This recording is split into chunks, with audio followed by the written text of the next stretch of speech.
मैं आप अपने दर्शक बिरमानी तो तुसी वेख लो साडा खास प्रोग्राम नजरिया। सफर हर कोई करता है, पर असली सफर वही है जो यादगार हो पड़े। जी हाँ, चुनौतीपूर्ण सफर हर कोई करना चाहता है, पर उस सफर ਨੂੰ पूरा कोई कोई कर पाता है। सफर कौमी होवे या फिर कौमांतरी, हर कोई इस कोशिश विच रहता है कि किस तरह अपना ते फिर अपनियां दा ना रोशन किया जाए। ਜਦੋਂ कोई शख्स हवाई जहाज राही भी जेकर कोई सफर तय करता है तो उस तो पहला कई तरह ਦੀਆਂ ਤਿਆਰੀਆਂ ਵਿੱਚ जुट जाता है।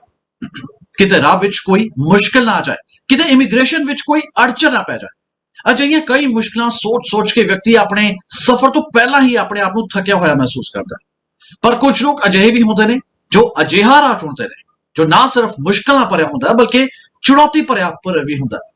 ਕੁਝ ਅਜਿਹੇ ਲੋਕ ਅੱਜ ਮੇਰੇ ਨਾਲ ਪ੍ਰੋਗਰਾਮ ਨਜ਼ਰੀਆ ਦਾ ਹਿੱਸਾ ਬਣਨ ਜਾ ਰਹੇ ਨੇ, ਜਿਨ੍ਹਾਂ ਦਾ ਸਫ਼ਰ ਤਾਂ ਉਹਨਾਂ ਨੇ ਬਹੁਤ ਕੀਤੇ ਨੇ, ਪਰ ਉਹਨਾਂ ਵਿੱਚੋਂ ਕੁਝ ਸਫ਼ਰ ਅਜਿਹੇ ਬੇਮਿਸਾਲ ਹੋ ਨਿਬੜੇ ਜਿਨ੍ਹਾਂ ਨੂੰ ਇੱਕ ਵੱਖਰੀ ਪਛਾਣ ਮਿਲੀ। ਜੀ ਹਾਂ, ਅੱਜ ਮੇਰੇ ਨਾਲ ਮੌਜੂਦ ਨੇ ਉਹ ਲੋਕ ਜਿਨ੍ਹਾਂ ਨੇ ਭਾਰਤ ਤੋਂ ਲੰਡਨ, ਭਾਰਤ ਤੋਂ ਕੈਨੇਡਾ ਅਤੇ ਕਈ ਹੋਰ ਥਾਵਾਂ ਦਾ ਸਫ਼ਰ ਕੀਤਾ। ਪਰ ਇਹ ਸਫ਼ਰ ਸੀ ਸੜਕ ਰਾਹੀਂ।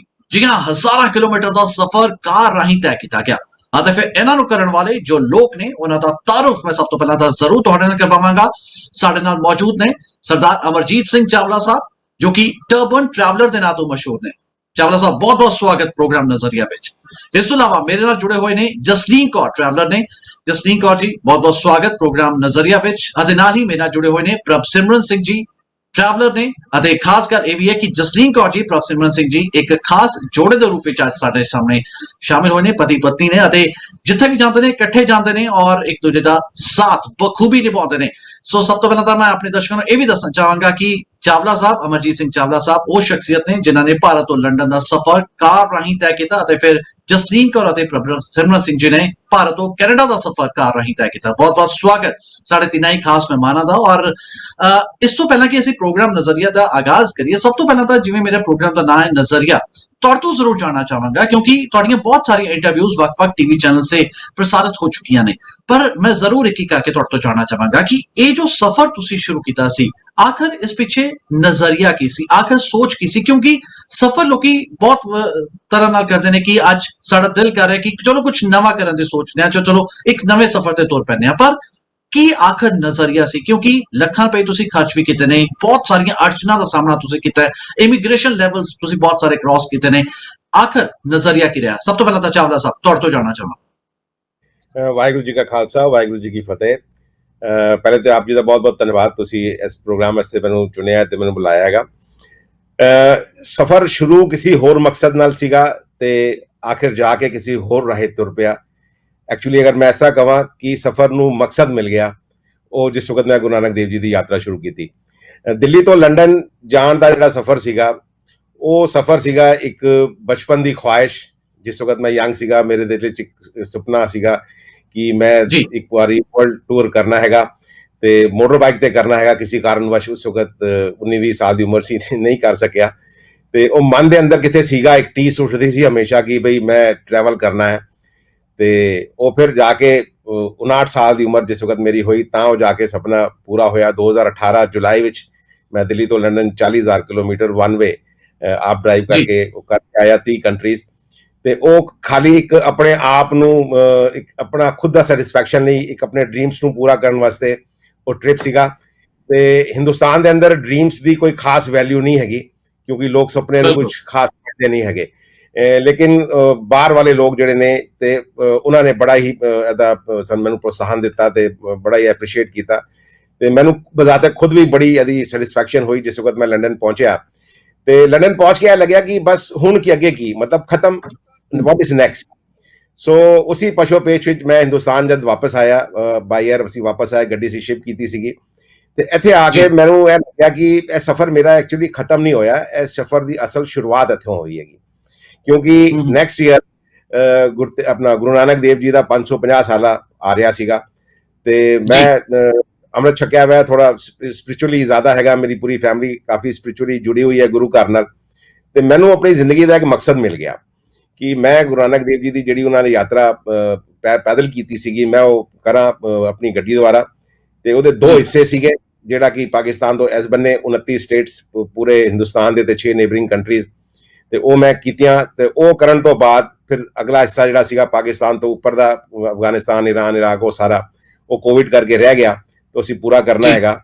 ਤੇ ਇੱਕ ਜੀ ਮਕਸਦ ਮੈਨੂੰ ਮਿਲਿਆ ਕਿ ਗੁਰੂ ਸਾਹਿਬ ਦੀ ਜਿਹੜੀ ਪ੍ਰੀਚਿੰਗਸ ਹੈਗੀਆਂ, ਉਹ ਜਿਸ ਵਕਤ ਉਹਨਾਂ ਨੇ ਅੱਜ ਤੋਂ 500 ਸਾਲ ਪਹਿਲੇ ਜੋ ਗੱਲਾਂ ਆਖੀਆਂ ਸੀਗੀਆਂ, ਉਹ ਅੱਜ ਦੇ ਪਰਿਪੇਖ 'ਚ ਜ਼ਿਆਦਾ ਰੈਲੇਵੈਂਟ ਹੈਗੀਆਂ।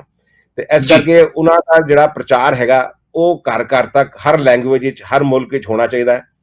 ਤੇ 204 ਮੁਲਕ ਨੇ, ਕੁਝ ਲੋਕ ਕਹਿੰਦੇ ਨੇ 197 ਨੇ। ਤੇ ਮੇਰੀ ਜ਼ਿੰਦਗੀ ਦਾ ਮਕਸਦ ਜਿਹੜਾ ਹੈਗਾ ਹੁਣ ਇਹੀ ਹੈਗਾ ਕਿ ਗੁਰੂ ਘਰ ਦਾ ਪ੍ਰਚਾਰ ਸਾਰੇ ਮੁਲਕਾਂ ਵਿੱਚ ਜਾ ਕੇ ਪੂਰੀ ਦੁਨੀਆ ਵਿੱਚ ਕਰਨਾ। ਤੇ ਜੀ 10ਵਾਂ ਗੁਰੂਆਂ ਦੀ ਜਿਹੜੀ ਜਰਨੀ ਹੈਗੀ, ਜਿਹੜੇ ਸਾਡੇ 10 ਗੁਰੂਆਂ ਨੇ, 3 ਗੁਰੂਆਂ ਨੇ ਖਾਸ ਤੌਰ ਤੇ ਜਰਨੀ ਕੀਤੀ ਹੈ। ਗੁਰੂ ਤੇਗ ਬਹਾਦਰ ਸਾਹਿਬ ਜੀ ਨੇ, ਗੁਰੂ ਨਾਨਕ ਦੇਵ ਜੀ ਤੋਂ ਬਾਅਦ ਗੁਰੂ ਤੇਗ ਬਹਾਦਰ ਸਾਹਿਬ ਜੀ ਨੇ ਜ਼ਿਆਦਾ ਟਰੈਵਲ ਕੀਤਾ, ਤੇ ਜੀ ਗੁਰੂ ਹਰਗੋਬਿੰਦ ਸਾਹਿਬ ਨੇ ਵੀ ਥੋੜਾ ਬਹੁਤ ਟਰੈਵਲ ਕੀਤਾ। ਸੋ ਮੇਰਾ ਇਹ ਮੰਨਣਾ ਹੈ ਕਿ ਜਿੰਨੇ ਵੀ ਜਿਹੜੇ 10 ਗੁਰੂ ਨੇ, 10 ਗੁਰੂਆਂ ਦਾ ਜਿਹੜਾ ਜਿੱਥੇ ਵੀ ਉਹਨਾਂ ਦਾ ਜੋ ਇਤਿਹਾਸ ਰਿਹਾ ਹੈਗਾ, ਉਹ ਸਾਰੇ ਸਥਾਨਾਂ ਤੇ ਜਾ ਕੇ ਉਹਦੇ ਦਰਸ਼ਨ ਕਰਨੇ ਜੀ ਤੇ ਲੋਕਾਂ ਨੂੰ ਜੀ ਸੁਣਾਉਣੇ। ਹੁਣ ਜ਼ਿੰਦਗੀ ਦਾ ਇਹ ਉਦੇਸ਼ ਹੈਗਾ, ਇਹੀ ਉਦੇਸ਼ ਮੈਂ ਲੈ ਕੇ ਚੱਲ ਰਿਹਾ, ਤੇ ਅੱਗੇ ਅਸੀਂ ਤੇ ਕੰਮ ਕਰ ਰਹੇ ਹਾਂ। ਬਿਲਕੁਲ, ਬਹੁਤ ਖੂਬ। ਜਸਲੀਨ ਕੌਰ ਜੀ, ਇਹ ਸਵਾਲ ਮੈਂ ਤੁਹਾਡੇ ਤੋਂ ਵੀ ਕਰਾਂਗਾ ਕਿ ਤੁਹਾਡਾ ਨਜ਼ਰੀਆ ਕੀ ਸੀ ਆਖਰ, ਕਿਉਂਕਿ ਇੱਕ ਜਦੋਂ ਜੋੜਾ ਇਕੱਠਾ ਨਿਕਲਦਾ ਹੈ ਤਾਂ ਕਈ ਵਾਰੀ ਅੜਚਨਾ ਵੀ ਆਉਂਦੀਆਂ ਨੇ। ਉਹਨਾਂ ਨੂੰ ਲੱਗਦਾ ਹੈ ਕਿ ਹਾਂ, ਅਸੀਂ ਇੱਕ ਛੋਟੇ ਸਫ਼ਰ ਤੇ ਵੀ ਨਿਕਲਦੇ ਹਾਂ ਤਾਂ ਵੀ ਅੜਚਨਾ ਦਾ ਸਾਹਮਣਾ ਤਾਂ ਕਰਨਾ ਹੀ ਪੈਂਦਾ ਕਿਤੇ ਨਾ ਕਿਤੇ, ਭਾਵੇਂ ਉਹ ਅੜਚਨਾ ਕਿਸੇ ਵੀ ਤਰ੍ਹਾਂ ਦੀਆਂ ਹੋਣ। ਪਰ ਜਦੋਂ ਇੱਕ ਬੰਦਾ, ਇੱਕ ਵਿਅਕਤੀ ਸੋਚਦਾ ਕਿ ਅਸੀਂ ਕਾਰ ਤੇ ਜਰਨੀ ਕਰਨੀ ਹੈ, ਤਾਂ ਕਾਰ ਤੇ ਤਾਂ ਹਜ਼ਾਰਾਂ ਤਰ੍ਹਾਂ ਦੀਆਂ ਪ੍ਰੋਬਲਮਸ ਆਉਂਦੀਆਂ, ਕਿਸ ਤਰ੍ਹਾਂ ਪਾਰ ਕਰੋਗੇ, ਬਹੁਤ ਸਾਰੀਆਂ ਚੁਣੌਤੀਆਂ ਵੀ ਆਉਣਗੀਆਂ। ਕੀ ਨਜ਼ਰੀਆ ਰਿਹਾ? ਹਾਂਜੀ, ਜਦੋਂ ਇੰਨੀ ਵੱਡੀ ਜਰਨੀ ਪਲਾਨ ਕਰਨੀ ਹੋਏ ਤੇ ਹਰ ਚੀਜ਼ ਦਾ ਬਹੁਤ ਖਾਸ ਖਿਆਲ ਰੱਖਣਾ ਬਹੁਤ ਜ਼ਰੂਰੀ ਹੈ। ਸਪੈਸ਼ਲੀ ਸਾਰੀ ਪਰਮਿਸ਼ਨਸ ਦਾ, ਤੁਹਾਡੇ ਕੋਲ ਸਾਰੇ ਵੀਜ਼ਾਸ ਹੋਣ, ਕਾਰ ਦੀ ਕਾਫੀ ਫਾਰਮੈਲਿਟੀਜ਼ ਕਰਵਾਉਣੀ ਪੈਂਦੀ ਹੈ।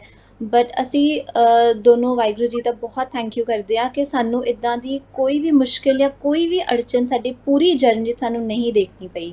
ਸਾਡੀ ਪੂਰੀ ਜਰਨੀ ਜੀ ਬਹੁਤ ਹੀ ਸਮੂਥਲੀ ਅਤੇ ਬਹੁਤ ਵਧੀਆ ਤਰ੍ਹਾਂ ਸਪੈਂਡ ਹੋਈ, ਅਤੇ ਸਾਨੂੰ ਬਹੁਤ ਵੱਡੀ ਅੜਚਨ ਦਾ ਸਾਹਮਣਾ ਨਹੀਂ ਕਰਨਾ ਪਿਆ।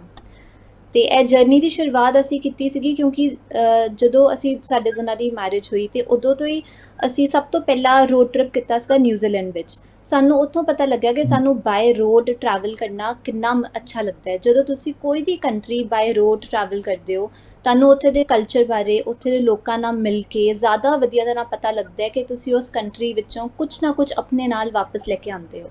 ਇਹੀ ਸਾਡਾ ਐਕਸਪੀਰੀਅੰਸ ਸੀਗਾ ਸਾਰੀ ਕੰਟਰੀਜ਼ ਵਿੱਚ। ਇਹਦੇ ਨਾਲ ਇੱਕ ਮਕਸਦ ਹੋਰ ਵੀ ਜੁੜ ਗਿਆ, ਜੋ ਸਾਡੇ ਦਾਦੀ ਜੀ ਨੇ ਕਿਹਾ ਸੀਗਾ, ਤੁਸੀਂ ਕਿ ਜਿਹੜੇ ਮਰਜ਼ੀ ਸ਼ਹਿਰ ਤੋਂ ਕ੍ਰੋਸ ਕਰੋ, ਉੱਥੇ ਗੁਰੂ ਘਰ ਦੇ ਦਰਸ਼ਨ ਜ਼ਰੂਰ ਕਰੋ। ਅਸੀਂ ਜਦੋਂ ਚੰਡੀਗੜ੍ਹ ਤੋਂ ਨਿਕਲੇ ਅਤੇ ਨਾਰਥ ਈਸਟ ਆਫ ਇੰਡੀਆ ਪੂਰਾ ਕ੍ਰੋਸ ਕਰਦੇ ਹੋਏ ਅਸੀਂ ਇਹ ਏਮ ਬਣਾਇਆ ਕਿ ਅਸੀਂ ਹਰ ਗੁਰਦੁਆਰਾ ਸਾਹਿਬ ਦਾ ਦਰਸ਼ਨ ਕਰਨਾ ਹੈ, ਅਤੇ ਇਹੀ ਏਮ ਅਸੀਂ ਜੀ ਬਾਕੀ ਕੰਟਰੀਜ਼ ਵਿੱਚ ਵੀ ਕੰਟੀਨਿਊ ਰੱਖਿਆ। ਜਿੱਦਾਂ ਹੁਣੇ ਅੰਕਲ ਜੀ ਨੇ ਦੱਸਿਆ ਕਿ ਗੁਰੂ ਨਾਨਕ ਦੇਵ ਜੀ ਦਾ ਗੁਰਪੁਰਬ ਸੀਗਾ ਅਗਲੇ ਸਾਲ, ਅਤੇ ਕਿਤੇ ਨਾ ਕਿਤੇ ਸਾਡੀ ਜਰਨੀ ਵਿੱਚ ਵੀ ਇਹ ਮਕਸਦ ਨਾਲ ਜੁੜ ਗਿਆ, ਅਤੇ ਇਸ ਮਕਸਦ ਨੇ ਸਾਨੂੰ ਬਹੁਤ ਹੀ ਹੈਲਪ ਕੀਤੀ ਅਤੇ ਹੋਰ ਨਵੀਂ ਜਗ੍ਹਾਵਾਂ 'ਤੇ ਪਹੁੰਚਾਇਆ ਜਿੱਥੇ ਅਸੀਂ ਗੁਰੂ ਘਰ ਦੇ ਦਰਸ਼ਨ ਕਰ ਸਕੀਏ। ਬਹੁਤ ਖੂਬ। ਪ੍ਰਭ ਸਿਮਰਨ ਜੀ, ਜਿਵੇਂ ਜਸਲੀਨ ਕੌਰ ਜੀ ਨੇ ਦੱਸਿਆ ਕਿ ਵਿਆਹ ਤੋਂ ਬਾਅਦ ਤੁਹਾਡੀ ਜਿਹੜੀ ਜਰਨੀ ਸ਼ੁਰੂ ਹੋਈ, ਅਸੀਂ ਇਹ ਮੰਨ ਕੇ ਚੱਲੀਏ ਕਿ ਇਹ ਹਨੀਮੂਨ ਟ੍ਰਿਪ ਸੀ ਜੋ ਕਿ ਕਾਰ ਤੇ ਸ਼ੁਰੂ ਹੋਇਆ। ਪਹਿਲਾਂ ਤਾਂ ਮੈਂ ਫਤਿਹ ਬੁਲਾਵਾਂਗਾ। ਵਾਹਿਗੁਰੂ ਜੀ ਕਾ ਖਾਲਸਾ, ਵਾਹਿਗੁਰੂ ਜੀ ਕੀ ਫਤਿਹ। ਔਰ ਭਲਿੰਦਰ ਸਿੰਘ ਜੀ ਦਾ ਕਾਫੀ ਮੈਂ ਧੰਨਵਾਦੀ ਹਾਂ ਕਿ ਅਮਰਜੀਤ ਸਿੰਘ ਜੀ ਅੰਕਲ ਵਰਗੇ ਲੈਜੈਂਡਰੀ ਸਿੱਖ ਨੂੰ ਨਾਲ ਦੇ ਸੇਮ ਮੰਚ ਵਿੱਚ ਤੁਸੀਂ ਸਾਨੂੰ ਲਿਆ ਕੇ ਖੜਾ ਕੀਤਾ, ਅਤੇ ਇੰਨੇ ਵੱਡੇ ਗੁਰਮੁਖ ਔਰ ਇੰਨੀ ਜ਼ਬਰਦਸਤ ਇਹਨਾਂ ਨੇ ਟ੍ਰਿਪ ਕੀਤੀ ਹੈ। ਇੰਨਾ ਮਤਲਬ ਅਸੀਂ ਇੰਨਾ ਮੋਟੀਵੇਟ ਹੋਏ ਹਾਂ ਇਹਨਾਂ ਦੀ ਵੀਡੀਓਜ਼ ਦੇਖ ਕੇ ਕਿ ਅੰਦਰੋਂ ਚਾਹ ਜ਼ਰੂਰ ਉੱਠਦਾ ਸੀਗਾ ਕਿ ਕਿਧਰੇ ਮੌਕਾ ਮਿਲੇ ਅਤੇ ਅਸੀਂ ਇਹਨਾਂ ਨੂੰ ਮਿਲੀਏ, ਅਤੇ ਅੱਜ ਬੜਾ ਵਧੀਆ ਆਊਟ ਆਫ ਦ ਬਲੂ ਤੁਸੀਂ ਮੌਕਾ ਕ੍ਰੀਏਟ ਕਰ ਦਿੱਤਾ, ਅਤੇ we are first very thankful to you. ਔਰ ਜਿੱਥੇ ਹੁਣ ਤੁਹਾਡਾ ਕੁਐਸਚਨ ਹੈਗਾ, ਅਤੇ ਹਾਂਜੀ, ਐਕਚੁਅਲ 'ਚ ਤਾਂ ਸ਼ੁਰੂਆਤ ਤਾਂ ਇੱਥੋਂ ਹੀ ਹੋਈ ਸੀਗੀ, ਸ਼ੌਂਕ ਦੀ ਜਿਹਨੂੰ ਕਹਿੰਦੇ ਆ। ਅਤੇ ਨਿਊਜ਼ੀਲੈਂਡ ਜਦੋਂ ਅਸੀਂ ਘੁੰਮ ਕੇ ਵਾਪਸ ਆਏ ਅਤੇ ਇੰਡੀਆ ਵਿੱਚ ਰੋਡ ਟ੍ਰਿਪਸ ਕਰਦੇ ਰਹੇ, ਅਤੇ ਇੱਕ ਵਾਰੀ ਆਊਟ ਆਫ ਦ ਬਲੂ ਹੀ ਦਿਮਾਗ ਵਿੱਚ ਗੱਲ ਆ ਗਈ ਕਿ ਹੁਣ ਇੰਡੀਆ 'ਤੇ ਅਸੀਂ ਗੱਡੀ 'ਤੇ ਆਪਣੇ ਘੁੰਮ ਰਹੇ ਹਾਂ, ਕਿੱਦਾਂ ਅਸੀਂ ਆਪਣੀ ਗੱਡੀ ਨੂੰ ਬਾਹਰ ਲੈ ਕੇ ਜਾ ਸਕਦੇ ਹਾਂ ਇੰਡੀਆ ਤੋਂ ਔਰ ਰੋਡ ਟ੍ਰਿਪ ਇੰਟਰਨੈਸ਼ਨਲ ਕਰ ਸਕਦੇ ਹਾਂ। ਅਤੇ ਉੱਦਾਂ ਫਿਰ ਜੀ ਅਸੀਂ ਨੈੱਟ 'ਤੇ ਦੇਖਿਆ ਔਰ ਰਿਸਰਚ ਕੀਤਾ ਸਭ ਕੁਛ, ਅਤੇ ਫਿਰ ਦੇਖਿਆ ਕਿ ਇਹ ਚੀਜ਼ ਪੋਸੀਬਲ ਹੋ ਸਕਦੀ ਹੈ। ਅਤੇ ਜਦੋਂ ਪਲਾਨ ਬਣ ਗਿਆ ਸਾਰਾ, ਅਤੇ ਫਿਰ ਅਸੀਂ ਜਿਹੜਾ ਧਾਰਮਿਕ ਮਕਸਦ ਨਾਲ ਜੋੜਿਆ ਇਸ ਟ੍ਰਿਪ 'ਤੇ, ਉਹ ਆਈ ਥਿੰਕ ਬਜ਼ੁਰਗਾਂ ਦੀ ਦੇਣ ਸੀਗੀ ਤੇ ਬਜ਼ੁਰਗਾਂ ਜੀ ਨੇ ਜਾਂਦੇ ਹੋਏ ਸਾਨੂੰ ਇਹ ਜ਼ਰੂਰ ਸੰਦੇਸ਼ਾ ਦਿੱਤਾ ਕਿ ਵੀ ਤੁਸੀਂ ਇਦਾਂ ਕਰਨਾ ਹੈ ਤੇ ਉਹ ਸਾਡੇ ਲਈ ਇੰਨੀ ਵਧੀਆ ਚੀਜ਼ ਸਾਬਤ ਹੋਈ ਕਿ ਸਾਡਾ ਮੇਨ ਮਕਸਦ ਹੀ ਟ੍ਰਿਪ ਦਾ ਉਹ ਬਣ ਗਿਆ। क्या बात है, बिल्कुल ठीक ठाक, बिल्कुल ठीक गल तुसीं कीती है। और चावला साहब ਇੱਥੇ ਹੁਣ ਇੱਕ ਜਿਹੜੀ ਮੈਂ ਮੇਨ ਮੁੱਦੇ ਤੇ ਆਵਾਂਗਾ, ਸਿੱਖੀ ਦੀ ਪਛਾਣ। ਜਦੋਂ ਅਸੀਂ ਕਿਸੇ ਅਜਿਹੇ ਸਫ਼ਰ ਤੇ ਨਿਕਲਦੇ ਹਾਂ ਜਿੱਥੇ ਸਾਨੂੰ ਪਤਾ ਹੈ ਕਿ ਅਸੀਂ ਅਜਿਹੀਆਂ ਮੁਲਕਾਂ ਵਿੱਚ ਜਾ ਰਹੇ ਹਾਂ ਔਰ ਅਜਿਹਾ ਸਫ਼ਰ ਅਸੀਂ ਚੁਣਿਆ ਜਿੱਥੇ ਕਿ ਸਾਨੂੰ ਬਹੁਤ ਹੀ ਮੁਸ਼ਕਲਾਂ ਦਰਪੇਸ਼ ਹੋਣਗੀਆਂ, ਤੇ ਜਦੋਂ ਅਸੀਂ ਫਿਰ ਸਿੱਖੀ ਦੇ ਲਿਬਾਸ ਵਿੱਚ ਹੁੰਦੇ ਹਾਂ ਤਾਂ ਇਹ ਮੁਸ਼ਕਲਾਂ ਜਿਹੜੀਆਂ ਨੇ ਜ਼ਾਹਿਰ ਤੌਰ ਤੇ ਕਿਤੇ ਨਾ ਕਿਤੇ ਵੱਧ ਜਾਂਦੀਆਂ ਨੇ, ਕਿਉਂਕਿ ਕਈ ਐਸੀਆਂ ਥਾਵਾਂ ਵੀ ਹੁੰਦੀਆਂ ਨੇ ਜਿੱਥੇ ਕਿ ਸਿੱਖੀ ਜਿਹੜੀ ਹੈ ਇੰਨੀ ਪ੍ਰਫੁੱਲਤ ਨਹੀਂ ਹੋਈ ਹੈ, ਸਿੱਖਾਂ ਦੀ ਪਛਾਣ ਜਿਹੜੀ ਹੈ ਇੰਨੀ ਪ੍ਰਫੁੱਲਤ ਨਹੀਂ ਹੈ, ਬਟ ਫਿਰ ਵੀ ਅਸੀਂ ਪੂਰੀ ਦੁਨੀਆ ਵਿੱਚ ਆਪਣੀ ਇੱਕ ਵੱਖਰੀ ਪਛਾਣ ਵਿੱਚ ਬਣਾਉਣ ਵਿੱਚ ਕਾਮਯਾਬ ਜ਼ਰੂਰ ਹੋਇਆ। ਕਿਤੇ ਤੁਹਾਨੂੰ ਲੱਗਿਆ ਕਿ ਕੁਝ ਪ੍ਰੋਬਲਮਸ ਤੁਹਾਨੂੰ ਫੇਸ ਆਈਆਂ ਐਜ਼ ਏ ਬਤੌਰ ਸਿੱਖ? ਬਿਲਕੁਲ ਨਹੀਂ ਮੰਨਦਾ, ਖਾਸ ਤੌਰ ਤੇ ਜਿਹੜਾ ਸਾਡਾ ਅੱਜਕੱਲ ਦਾ ਯੂਥ ਹੈਗਾ ਉਹ ਇਸ ਗੱਲ ਨੂੰ ਇੱਕ ਉਹ ਬਣਾਉਂਦਾ ਹੈਗਾ। I am very sorry to say ਕਿ ਦਸਤਾਰ ਪਾਈ ਹੋਵੇ ਤੇ ਲੋਕ ਹੇਠੀ ਦੀ ਨਜ਼ਰ ਨਾਲ ਵੇਖਦੇ ਨੇ ਜਾਂ ਓਪਰਚੁਨਿਟੀਜ਼ ਜੌਬ ਦੀ ਨਹੀਂ ਮਿਲਦੀਆਂ ਜਾਂ ਹੋਰ ਬਥੇਰੀ ਸਾਰੀ ਗੱਲਾਂ ਨੇ, ਪਰ ਮੇਰਾ ਮੰਨਣਾ ਹੈਗਾ ਕਿ ਇਹ ਦਸਤਾਰ ਨਹੀਂ ਹੈਗਾ, ਇਹ ਸਾਡਾ ਕਰਾਊਨ ਹੈਗਾ, ਇਹ ਸਾਡਾ ਇਹ ਸਾਡੀ ਪਛਾਣ ਹੈਗੀ। ਤੇ ਮੈਨੂੰ ਪੂਰੇ ਰਸਤੇ ਵਿੱਚ ਜਿੱਥੇ ਵੀ ਮੈਂ ਗਿਆ ਅੱਜ ਤੱਕ ਮੈਂ 37 ਮੁਲਕ ਕਰ ਚੁੱਕਿਆ ਹੈਗਾ, 84,000 ਕਿਲੋਮੀਟਰ ਮੈਂ ਡਰਾਈਵ ਕੀਤਾ ਹੈ। ਕਿਸੇ ਵੀ ਜਗ੍ਹਾ ਦੇ ਉੱਤੇ ਮੈਨੂੰ ਪੱਗ ਕਰਕੇ ਉਹਦਾ ਡਿਸਐਡਵਾਂਟੇਜ ਨਹੀਂ ਹੋਇਆ, ਬਲਕਿ ਉਹਦਾ ਐਡਵਾਂਟੇਜ ਹੀ ਹੋਇਆ, ਕਿਉਂਕਿ ਜਿਸ ਵਕਤ ਸਿੱਖ ਜਿਹੜਾ ਹੈਗਾ ਸਾਬਤ ਸੂਰਤ ਪਗੜੀ ਧਾਰਨ ਕੀਤਾ ਹੋਇਆ ਉਹ ਦੂਰੋਂ ਨਜ਼ਰ ਆਉਂਦਾ ਹੈ। ਗੁਰੂ ਸਾਹਿਬ ਨੇ ਖਾਲਸਾ ਸੀ ਕਰਕੇ ਸਜਿਆ ਸੀਗਾ, ਤੇ ਜਿੱਥੇ ਵੀ ਅਸੀਂ ਜਾਂਦੇ ਸੀਗੇ ਤੇ ਸਭ ਤੋਂ ਪਹਿਲੇ ਉਹ ਦੇਖਦੇ ਸੀਗੇ who is this man with a colored turban, white beard and driving a car with full of signature, who is this man?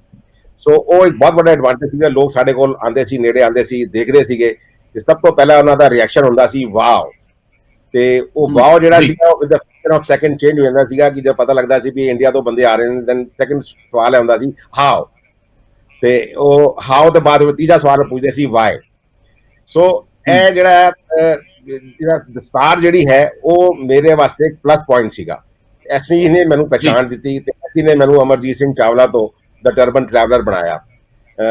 ਜਿਸ ਵਕਤ ਮੈਂ ਨੀਦਰਲੈਂਡ ਹੀ ਸੀਗਾ, ਉੱਥੇ ਕਿਸੇ ਫੋਰਨਰ ਸੀਗੇ ਜਿਹੜੇ ਮੈਨੂੰ ਫਿਨਲੈਂਡ ਮਿਲੇ ਸੀਗੇ, ਉਹਨਾਂ ਨੇ ਆਪਣੇ ਘਰ ਤੇ ਇਨਵਾਈਟ ਕੀਤਾ ਸੀਗਾ 2 ਦਿਨਾਂ ਵਾਸਤੇ। 8 ਦਿਨਾਂ ਤੱਕ ਉਹਨਾਂ ਨੇ ਜਾਣ ਨਹੀਂ ਦਿੱਤਾ, ਮੇਅਰ ਨੂੰ ਬੁਲਾਇਆ, ਹੋਰ ਬੜਾ ਕੁਝ ਲੋਕ ਉੱਥੇ ਆਏ। ਤੇ ਨੈਕਸਟ ਡੇ ਮਾਰਨਿੰਗ ਜਿਸ ਵਕਤ ਉੱਥੇ ਦਾ ਨਿਊਜ਼ਪੇਪਰ ਸੀਗਾ ਉਹਦੀ ਹੈਡਲਾਈਨ ਸੀਗੀ the turban traveller is in town. So ਜਦ ਬਾਹਰ ਦਾ ਮੀਡੀਆ ਇਸ ਟਰਬਨ ਨੂੰ ਰਿਕਗਨਾਈਜ਼ ਕਰਦਾ ਪਿਆ ਤੇ ਇਸ ਤੋਂ ਵੱਡੀ ਗੱਲ ਹੀ ਨਹੀਂ ਹੈਗੀ। ਸੋ ਮੈਨੂੰ ਕਿਤੇ ਵੀ ਇੱਕ ਜਗ੍ਹਾ ਤੇ ਵੀ ਇਸ ਟਰਬਨ ਕਰਕੇ ਜਾਂ ਸਰੂਪ ਕਰਕੇ ਕਦੀ ਵੀ ਕਿਤੇ ਵੀ ਕੋਈ ਪ੍ਰੋਬਲਮ ਨਹੀਂ ਆਈ। ਤੇ ਮੈਂ ਸਭ ਨੂੰ ਇਹੀ ਕਹਿਣਾ ਚਾਹੁੰਦਾ, ਖਾਸ ਤੌਰ ਤੇ ਆਪਣੇ ਯੂਥ ਨੂੰ ਕਹਿਣਾ ਚਾਹੁੰਦਾ, ਇਹਨੂੰ ਜਿਹੜਾ ਹੈਗਾ ਤੁਸੀਂ ਮਜਬੂਰੀ ਨਾ ਸਮਝੋ। ਦਸਤਾਰ ਪਾਉਣਾ ਇਹਦੇ ਪਿੱਛੇ ਬਹੁਤ ਸਾਰੀ ਕੁਰਬਾਨੀਆਂ ਦਿੱਤੀਆਂ ਗਈਆਂ ਨੇ। ਛੋਟੇ ਸਾਹਿਬਜ਼ਾਦਿਆਂ ਦੇ, ਵੱਡੇ ਸਾਹਿਬਜ਼ਾਦਿਆਂ ਦੀ ਇਤਿਹਾਸ ਪੜ੍ਹੋ ਤਾਂ ਤੁਹਾਨੂੰ ਪਤਾ ਲੱਗੇਗਾ ਕਿ ਇਸ ਦਸਤਾਰ ਦੀ ਕੀਮਤ ਕੀ ਹੈਗੀ। ਤੇ ਮੈਂ ਕਿਸੇ ਨੂੰ ਕੋਈ ਕ੍ਰਿਟਿਸਾਈਜ਼ ਨਹੀਂ ਕਰਨਾ ਚਾਹੁੰਦਾ, ਪਰ ਮੇਰੇ ਮਨ ਦਾ ਭਾਵ ਹੈਗਾ, ਮੈਂ ਤੁਹਾਡੇ ਨਾਲ ਸ਼ੇਅਰ ਕਰ ਰਿਹਾ ਹੈਗਾ ਤੇ ਲੋਕਾਂ ਨਾਲ ਸ਼ੇਅਰ ਕਰ ਰਿਹਾ ਹੈਗਾ।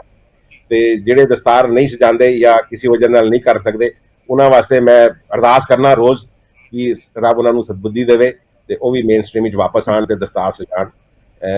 ਇਹ ਮੇਰਾ ਆਪਣਾ ਮੰਨਣਾ ਹੈਗਾ ਤੇ ਮੈਂ ਐਸੀ ਤੇ ਕੰਮ ਕਰ ਰਿਹਾ। ਬਿਲਕੁਲ।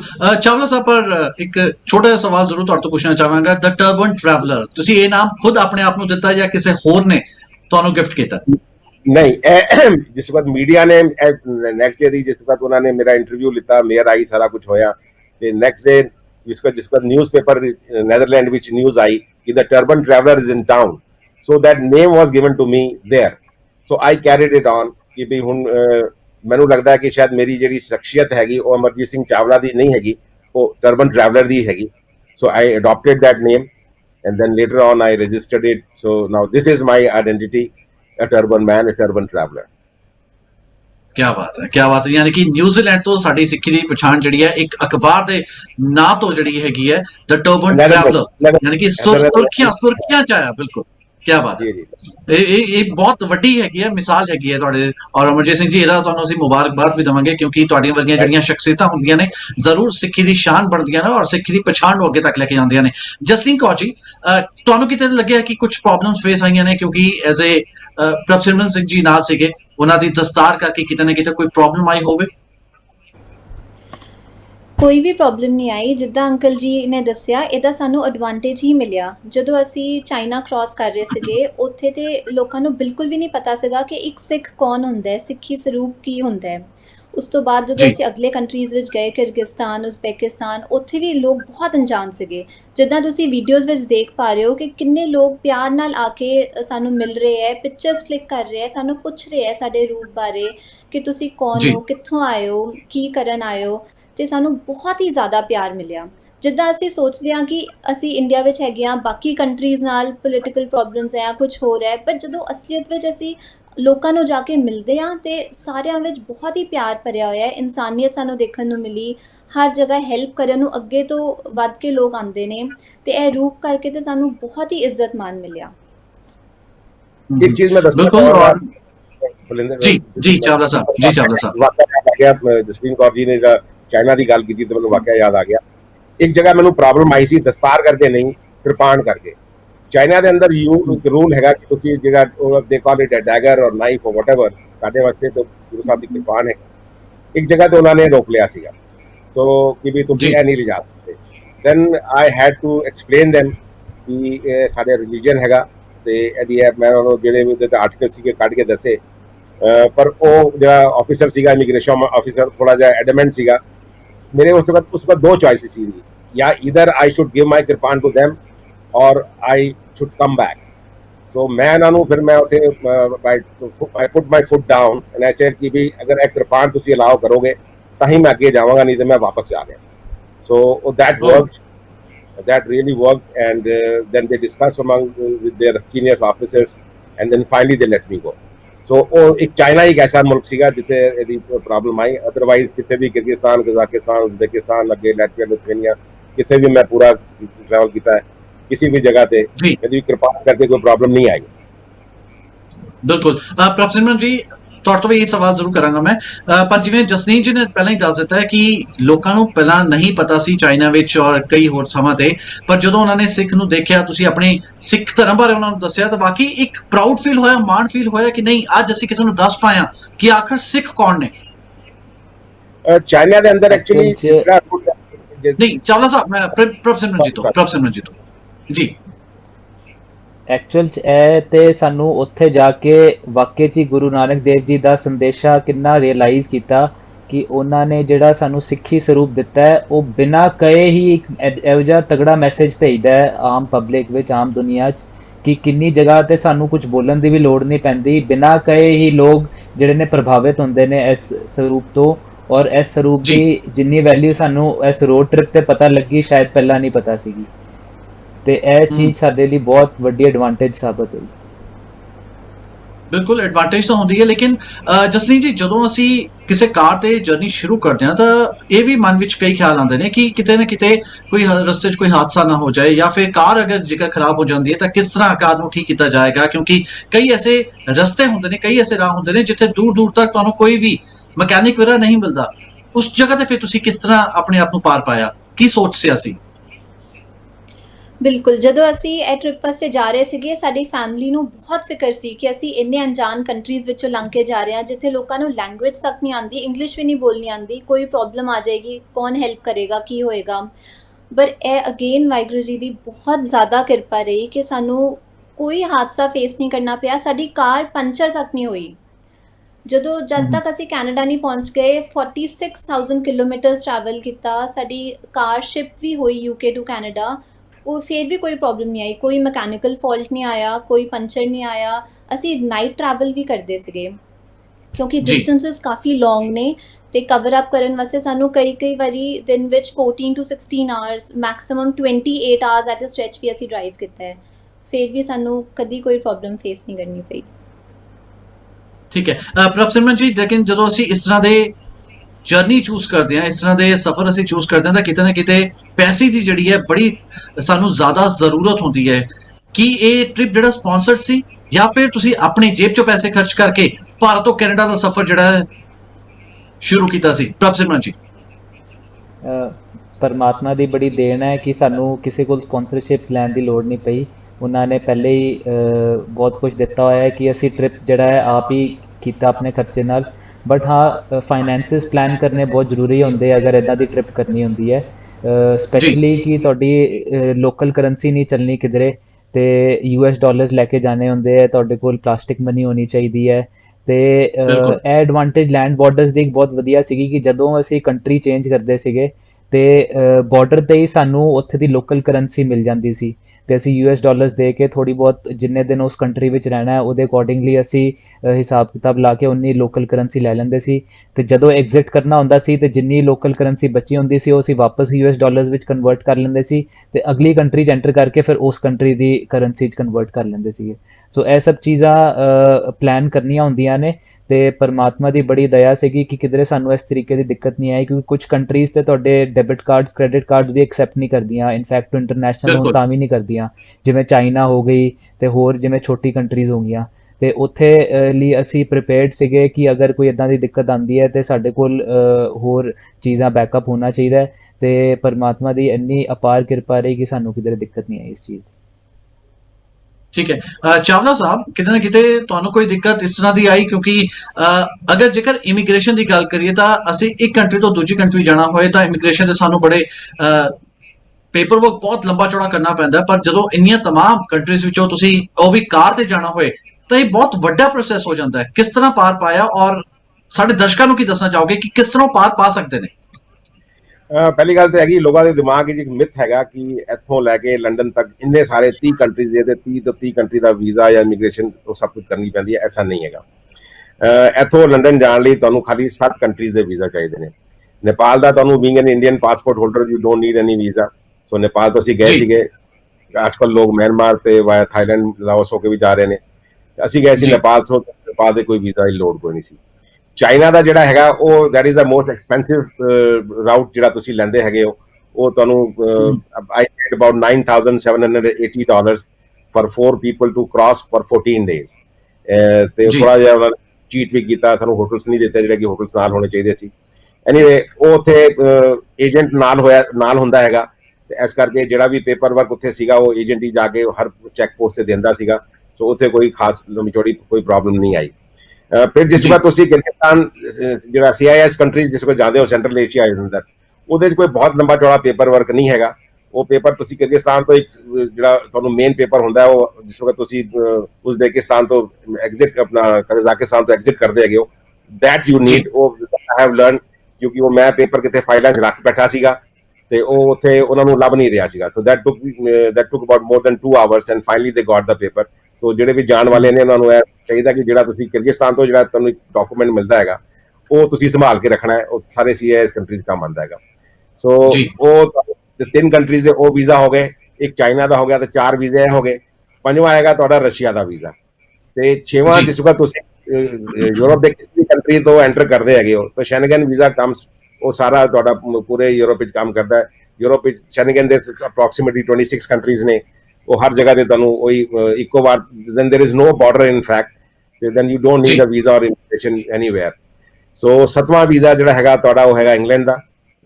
ਜੋ ਤੁਹਾਨੂੰ ਇੰਗਲੈਂਡ, ਜੇ ਤੁਸੀਂ ਕੈਨੇਡਾ ਗਏ ਹੋ ਤੇ 8ਵਾਂ ਵੀਜ਼ਾ ਹੋ ਗਿਆ, ਤੁਹਾਨੂੰ ਕੈਨੇਡਾ ਦਾ ਚਾਹੀਦਾ ਹੈਗਾ। ਤੇ ਯੂ ਜੀ don't need any more visa. And ਔਰ ਇਮੀਗ੍ਰੇਸ਼ਨ ਦੀ ਕੋਈ ਐਸੀ ਲੰਬੀ ਚੌੜੀ ਪ੍ਰੋਬਲਮ ਨਹੀਂ ਹੁੰਦੀ। You have to keep your cool some time, ਬੰਦਾ ਜਿਸ ਵਕਤ ਪਹਿਲੀ ਵਾਰ ਜਾ ਰਿਹਾ ਹੁੰਦਾ ਹੈ ਤੇ ਉਹ ਪੇਪਰ ਵਰਕ ਕਰਨ ਵਿੱਚ ਜਾਂ ਥੋੜਾ ਜਿਹਾ ਹੁੰਦਾ ਫੀਅਰ ਆਫ ਅਨਨੋਨ, ਜਿਸ ਕਰਕੇ ਥੋੜਾ ਜਿਹਾ ਕਨਫਿਊਜ਼ਨ ਹੁੰਦਾ ਹੈ ਕਦੀ ਕਦੀ ਲੋਕਾਂ ਨੂੰ। ਸੋ ਉਹ just keep your cool and everything goes just so smooth ਕਿ ਤੁਹਾਨੂੰ ਪਤਾ ਹੀ ਨਹੀਂ ਲੱਗਦਾ ਕਿ ਤੁਸੀਂ ਕਿਸ ਤਰ੍ਹਾਂ ਕ੍ਰਾਸ ਕੀਤਾ ਹੈ border. But border crossing is a good experience. ਮੈਨੂੰ ਚਾਈਨਾ ਦਾ ਵਾਕਿਆ ਫਿਰ ਯਾਦ ਆ ਗਿਆ ਕਿ ਚਾਈਨਾ ਇੱਕ ਐਸਾ ਮੁਲਕ ਹੈ, ਖਾਸ ਤੌਰ ਮੈਂ ਚਾਈਨਾ ਘੱਟ ਤੋਂ ਘੱਟ ਮੋਰ ਦੈਨ 40 to 50 ਟਾਈਮਸ ਗਿਆ ਹੋਣਾ ਆਪਣੇ ਬਿਜ਼ਨਸ ਕਰਕੇ, ਪਰ ਉਹ ਮੇਨਲੈਂਡ ਤੇ ਜੀ ਸੀਗਾ, ਪਹਿਲੇ ਕਦੀ ਨਹੀਂ ਫੜਿਆ ਸੀਗਾ। ਤੋ ਇੱਥੇ ਖਾਣੇ ਦੀ ਬੜੀ ਸਾਨੂੰ ਪ੍ਰੋਬਲਮ ਆਈ, ਟਾਇਲਟਸ ਦੀ ਬੜੀ ਪ੍ਰੋਬਲਮ ਸੀਗੀ। ਨਾਲ ਕੀ ਸੀਗਾ ਕਿ ਤੁਸੀਂ ਕਿਸੇ ਵੀ ਬੰਦੇ ਦੀ ਜਿਹੜਾ ਯੂਨੀਫਾਰਮ ਵਿੱਚ ਹੈਗਾ ਜਾਂ ਕੋਈ ਗਵਰਨਮੈਂਟ ਬਿਲਡਿੰਗ ਦੀ ਤੁਸੀਂ ਫੋਟੋ ਜਾਂ ਵੀਡੀਓ ਨਹੀਂ ਬਣਾ ਸਕਦੇ। ਜੀ ਸੋ ਸਾਡੇ ਫੋਨ ਵੀ ਟੈਪ ਹੋ ਰਹੇ ਸੀਗੇ, ਬੜਾ ਪਰੇਸ਼ਾਨ ਕੀਤਾ ਉਹਨਾਂ ਨੂੰ। ਖੈਰ ਤੇ ਲੇਕਿਨ ਮਜ਼ਾ ਤਦ ਆਉਂਦਾ ਸੀਗਾ ਜਦ ਉਹ ਗੋਰੇ, ਉਹ ਜਿਹੜੇ ਚਾਈਨੀਜ਼ ਜਿਹੜੇ ਸੀਗੇ ਇਮੀਗ੍ਰੇਸ਼ਨ ਆਫਿਸਰਸ, ਕਸਟਮ ਆਫਿਸਰਸ, ਉਹ ਸਾਡੇ ਨਾਲ ਫੋਟੋ ਖਿਚਾਉਣ ਤਾਂ ਠੀਕ ਹੈ, ਆਪਣੇ ਕੈਮਰੇ ਤੋਂ ਖਿੱਚ ਰਹੇ ਨੇ, ਪਰ we were not allowed to take pictures with them। So ਜੀ ਉਹ ਜਿਹੜੇ ਬੰਦੇ ਜਾਣ ਵਾਲੇ ਨੇ ਉਸ ਚੀਜ਼ ਦਾ ਧਿਆਨ ਰੱਖਣ, ਕਿਉਂਕਿ ਚਾਈਨਾ ਇੱਕ ਐਸਾ ਮੁਲਕ ਹੈ ਕਿ ਤੁਸੀਂ there is no freedom of speech. ਜੇ ਫਰੀडम ਦਾ ਅਗਰ ਅਸਲੀ ਤੁਸੀਂ ਮਤਲਬ ਜਾਣਨਾ ਚਾਹੁੰਦੇ ਹੈਗੇ ਹੋ ਤੇ ਇਸ ਰੂਟ ਤੇ ਇੱਕ ਵਾਰ ਚਾਈਨਾ ਹੋ ਕੇ ਆਓ ਤਾਂ ਤੁਹਾਨੂੰ ਇਹ ਪਤਾ ਲੱਗੇਗਾ ਕਿ ਵੀ ਅਸਲੀ ਫਰੀडम ਕੀ ਹੁੰਦੀ ਹੈ। ਅਸੀਂ ਤੇ ਹਿੰਦੁਸਤਾਨ ਵਿੱਚ ਕੁਝ ਵੀ ਮੰਨਣਾ ਹੈ ਬੋਲ ਦਿੰਦੇ ਆ, ਕਿਸੇ ਨੂੰ ਵੀ ਕੁਝ ਕਹਿ ਦਿੰਦੇ ਆ, ਉੱਥੇ ਤੁਸੀਂ ਨਾ ਬੋਲ ਸਕਦੇ ਹੋ ਨਾ ਤੁਸੀਂ ਫ੍ਰੀ ਹੋਗੇ ਹੋ, ਉਹ ਫਿਰ ਉੱਥੇ ਪਤਾ ਲੱਗਦਾ ਹੈ ਵੀ freedom ਕੀ ਚੀਜ਼ ਹੈ। तो ਉਹ ਥੋੜਾ ਬਹੁਤ ਇੱਕ ਚੈਲੰਜ ਸੀਗਾ, ਕਿ ਕਿਤੇ ਵੀ ਕੋਈ ਕਸਟਮ ਕੋਈ ਇਮੀਗ੍ਰੇਸ਼ਨ ਦੇ ਅੰਦਰ ਕੋਈ ਕਿਤੇ ਵੀ ਕੋਈ ਦਿੱਕਤ ਨਹੀਂ ਆਈ ਆਲ ਦਾ ਵੇ। ਜੀ ਜੀ ਪ੍ਰਭ ਸਿਮਰਨ ਜੀ, ਮੈਂ ਦੇਖ ਰਿਹਾ ਕਿ ਤੁਹਾਡੇ ਚਿਹਰੇ ਤੇ ਇੱਕ ਬੜੀ ਵਧੀਆ ਜੀ ਮੁਸਕਾਨ ਆਈ ਹੋਈ ਹੈ, ਕਿ ਮੈਨੂੰ ਲੱਗਦਾ ਕਿ ਤੁਹਾਨੂੰ ਵੀ ਕੋਈ ਵਾਕਿਆ ਯਾਦ ਆ ਕੇ ਲੱਗਦਾ ਹੈ।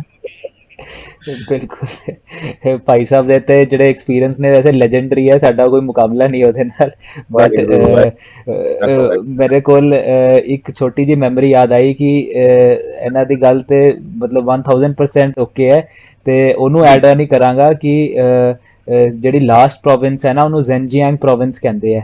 ਉਹ ਉੱਦਾਂ ਦਾ ਥੋੜਾ ਡਿਸਟਰਬਡ ਇਲਾਕਾ ਹੈਗਾ ਹੈ, ਕਿਉਂਕਿ ਉੱਥੇ ਨਾ ਮੁਸਲਿਮ ਪੋਪੂਲੇਸ਼ਨ ਜ਼ਿਆਦਾ ਹੈ ਚਾਈਨੀਜ਼ ਪੋਪੂਲੇਸ਼ਨ ਨਾਲੋਂ, ਤੇ ਉਹ ਇਦਾਂ ਦਾ ਡਿਸਟਰਬਡ ਇਲਾਕਾ ਹੈ ਕਿ ਜਿਵੇਂ ਅਸੀਂ ਥੋੜਾ ਬਹੁਤ ਕੋਰਿਲੇਟ ਕਰ ਸਕਦੇ ਹਾਂ ਉਹਨੂੰ ਪ੍ਰੀਵੀਅਸ ਕਸ਼ਮੀਰ ਦੇ ਨਾਲ, ਕਿ ਜਿਵੇਂ ਡਿਸਟਰਬੈਂਸਿਸ ਰਹਿੰਦੇ ਆ, ਫ੍ਰੀ ਮੂਵਮੈਂਟ ਨਹੀਂ ਹੈ, ਤੇ ਹਰ ਜਗ੍ਹਾ ਨਾਕੇ ਲੱਗੇ ਆ ਚਾਈਨੀਜ਼ ਗਵਰਨਮੈਂਟ ਦੇ, ਉੱਥੇ ਆਰਮੀ ਦੇ। ਤੇ ਇਨਫੈਕਟ ਉੱਥੇ ਪੈਟਰੋਲ ਪੰਪਸ ਤੇ ਵੀ ਉਹਨਾਂ ਨੇ ਬੈਰੀਕੇਡਸ ਇੱਦਾਂ ਲਾਏ ਹੋਏ ਸੀਗੇ ਕਿ ਜਿਵੇਂ ਕਿਸੇ US ਐਮਬੈਸੀ ਵਿੱਚ ਐਂਟਰ ਕਰਦੇ ਹੋਏ ਬੈਰੀਕੇਡਸ ਹੁੰਦੇ ਆ, ਤੇ ਬੜੀ ਪਰਮਿਸ਼ਨਸ ਲੈ ਕੇ ਆਪਣੀ ਗੱਡੀ ਵਿੱਚ ਫਿਊਲ ਭਰਵਾਉਣ ਦੀ ਉੱਥੇ ਪਰਮਿਸ਼ਨ ਮਿਲਦੀ ਸੀ। ਤੇ ਉਸ ਸਟੇਟ ਵਿੱਚ ਮੇਰੇ ਖਿਆਲ ਨਾਲ ਅਸੀਂ 3-4 ਦਿਨ ਰਹੇ ਹਾਂ, ਤੇ ਉੱਥੇ ਹਰ 50 ਕਿਲੋਮੀਟਰ ਤੇ ਚਾਈਨੀਜ਼ ਆਰਮੀ ਦੇ ਨਾਕੇ ਹੁੰਦੇ ਸੀਗੇ, ਤੇ ਉਹ ਸਾਨੂੰ ਰੋਕਦੇ ਸੀਗੇ, ਤੇ ਸਾਡੀ ਫੋਟੋਗ੍ਰਾਫਸ ਲੈਂਦੇ ਸੀਗੇ, ਤੇ ਘੰਟਾ 2 ਘੰਟਾ ਵੇਸਟ ਕਰਦੇ ਸੀ। ਕੁਝ ਥਾਵਾਂ ਤੇ ਸਮਾਨ ਗੱਡੀ ਦਾ ਉਤਰਵਾਉਂਦੇ ਸੀਗੇ, ਐਕਸਰੇ ਕਰਦੇ ਸੀ, ਫਿਰ ਕਹਿੰਦੇ ਸੀਗੇ ਆਪ ਰੱਖੋ ਸਾਰਾ ਸਮਾਨ। ਗੱਡੀ ਵੀ 1 ਕਿਲੋਮੀਟਰ ਦੂਰ ਖੜੀ ਹੁੰਦੀ ਸੀਗੀ, ਸੋ ਸਾਰਾ ਲੈ ਕੇ ਜਾਣਾ ਪੈਂਦਾ ਸੀਗਾ, ਕਰਨਾ ਪੈਂਦਾ ਸੀਗਾ। ਸੋ 2-3 ਦਿਨ ਬੜੇ ਐਡਵੈਂਚਰਸ ਸੀਗੇ ਸਾਡੇ, ਤੇ ਉਹ ਭਾਈ ਸਾਹਿਬ ਨੇ ਜਦੋਂ ਸ਼ੇਅਰ ਕੀਤੀ ਤੇ ਮੈਨੂੰ ਫਿਰ ਇੱਕਦਮ ਤੋਂ ਚੇਤੇ ਆ ਗਈ ਗੱਲ ਸਾਰੀ।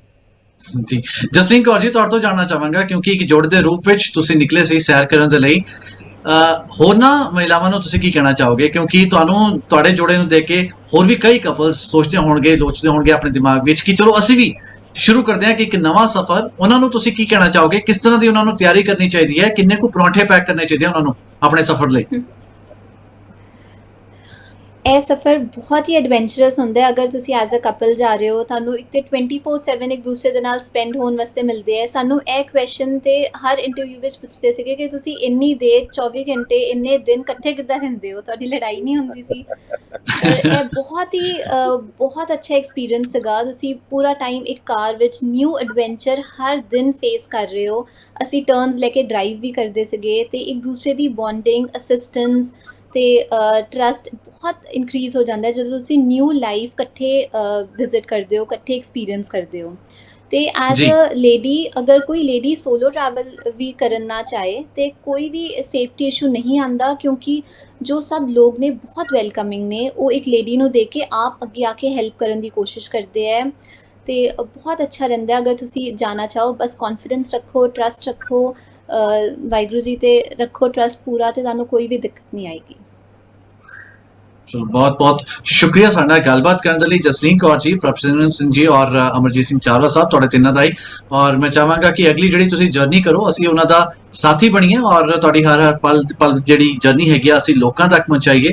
ਸੋ ਬਹੁਤ ਬਹੁਤ ਸ਼ੁਭਕਾਮਨਾਵਾਂ ਅਗਲੀ ਸਫ਼ਰ ਦੇ ਲਈ ਤੁਹਾਨੂੰ।